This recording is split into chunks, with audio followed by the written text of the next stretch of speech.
went to Orange Coast College, graduated from Cal State Fullerton, so I'm an Orange County guy. I grew up around politics. My dad loved it. When I was about 12 years old, I read a book called The White House Years by Henry Kissinger. It's about 900 pages, and my dad thought I was crazy. I didn't know what a lot of it meant, but the stuff that I did understand, I really appreciated.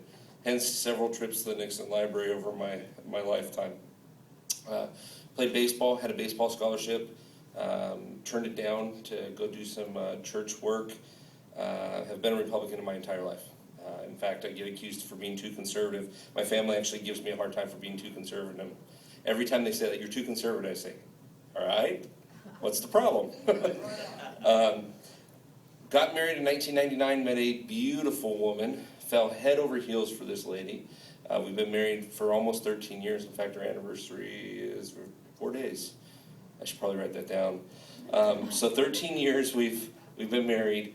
We moved into Costa Mesa. My wife says, stop talking, get involved. She thought I was going to get involved at OCC. I ended up landing on the Planning Commission. Served on the Planning Commission of the city for 6 years. This flyer that was passed out about the lights, I was giggling about this because I remember when the Harbor Boulevard of Cars tried to do that in Costa Mesa, and it was awful, and I voted against it. And I can see why you guys would be concerned. It's quite comical when businesses are going under and they say, gee, if you just give us this. Well, they don't live here. So, you may as well just give it away, right? Triangle Square had that problem when we were there. Having said that, served 6 years. We moved down here. Love it down here. Loved getting off the Planning Commission. My first big project was IKEA. If you like to shop at IKEA, you are welcome. I was one of the 3 people that voted for that.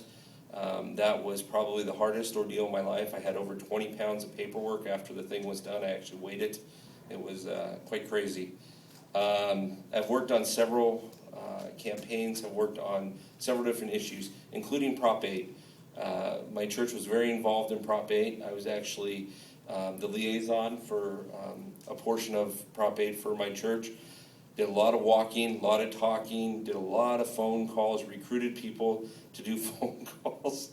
And it's fun when you're recruiting people to call strangers because everybody's excited. And then when they get there and they realize that it's real, it's, you get this look on your face like, come again? You want me to do what? Sit down, have a Dr. Pepper, and enjoy yourself. Make some phone calls. So Prop 8, we won that. That was good. Not so much right now, but we'll get back to that. A couple things about CUSD and why I'm doing this. I have a passion, and one of the things that I learned on the Planning Commission is you always have to be transparent.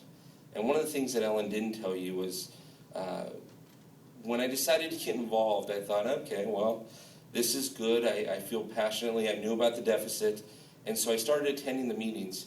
One of the things that I noticed was my opponent and several other folks had already made up their minds. Like they had cut a deal before they even had come out for their public hearing. They had seemed like they cut a deal. Nothing was transparent. It's awful. Ellen said that she was cut off. I was livid. When John Alpay cut her off, I lost it. So I get up there, and it's my turn to speak, and I'm telling them pretty much where they can go and how they can get there. In a very polite way, but very stern way. And John Alpay never wears a tie, and during that specific meeting, they were honoring 2 kids who actually had perfect attendance, K through 12. Perfect attendance. I didn't have perfect attendance in 1 month in high school, much less 12 years, and he was falling asleep during the presentation. It was driving me nuts, and he didn't have a tie, so the last thing I told him was, I said, put on a tie. Probably shouldn't have said that, but it felt good. A couple things that Ellen, mentioned about the furlough days. One of the arguments that I've heard from folks is, well, the last 3 weeks of school, it kind of doesn't matter. It's, finals, and it's, right. So now you take 3 weeks away. All you've done is pushed it up. Doesn't change anything, and just, oh, gee, it's different on the calendar. You haven't changed anything. So the furlough days are a big issue. Even though the teachers are saying, gee, we're not getting paid, doesn't matter. Teach. You can't give a kid back his education. He loses a day of school in 3rd grade. You can't make him go back as a senior and say, hey, remember that 15 days we took away from you? Now you got to do 3rd grade over again.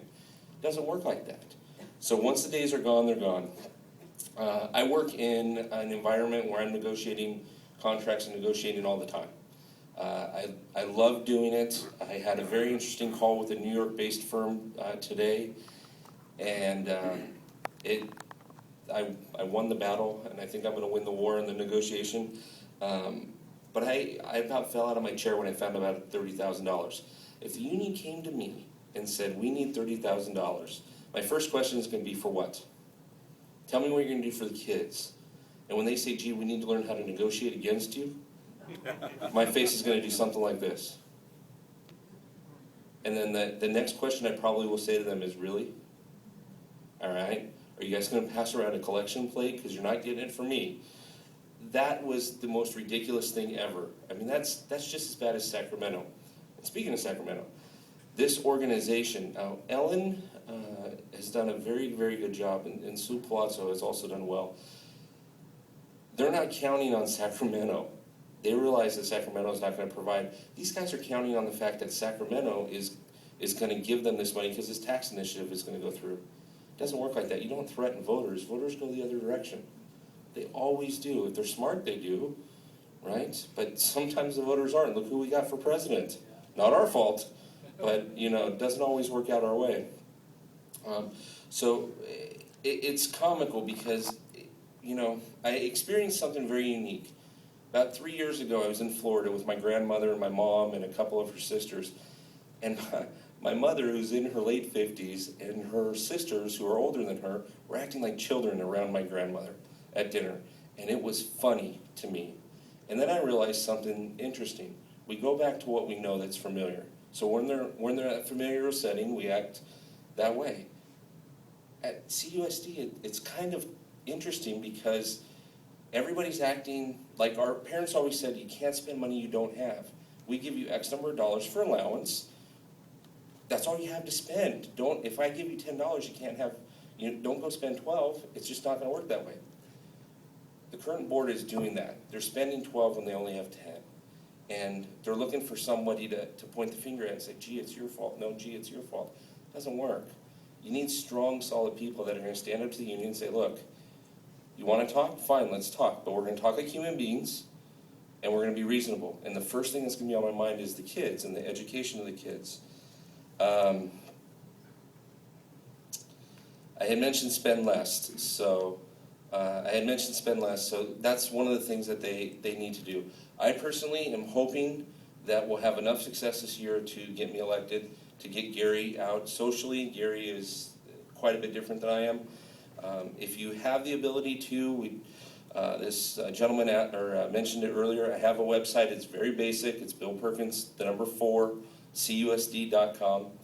Haven't put anything up there. There's a donate tab up there. There's a bio up there. A lot more will be coming. If you have a chance and you have $20 or $30 that you can spare, by all means do that. I appreciate that. As I wrap up, is there any questions? Anybody want to ask anything, or did I get off easy? We have to go. Looks like I'm off easy. Thank you.